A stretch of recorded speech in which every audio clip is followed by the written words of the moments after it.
Değerli izləyicilər, videonu bəyənib kanala abunə olun ki, hər kəs son xəbərlərdən anında məlumatlansın.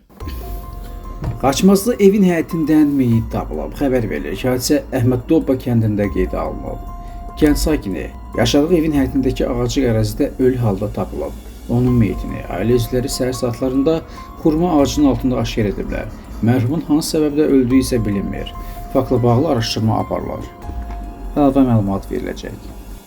Bilirəm ki, oğlum müğənni qız alsa, o ailə dağılacaq. Xəbər verilir ki, bu sözləri Rəngarəng verilişində Aşıq Mübariz Camaloğlu deyib.